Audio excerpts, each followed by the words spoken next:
বাক্যে বলা যায় যে একটাকে মারি একটাই মরে, আর কেউ নড়ে না সেখান থেকে, সেই জায়গায় আপনারা চলে গিয়েছিলেন। কিন্তু আপনারা কি মনে করেন না যে এই আন্দোলনটা আসলে জুলাই থেকে, জুন থেকে, কোটা থেকে আসলে শুরু হয় নাই?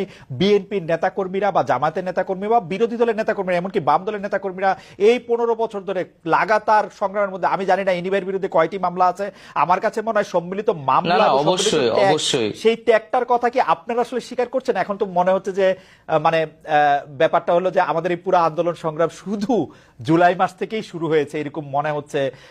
ডক্টর ইউনূস বলছেন ছাত্ররা আমাকে ক্ষমতায় বসিয়েছেন, ওরা যা এটা বলবে সেটাই বলবে হবে।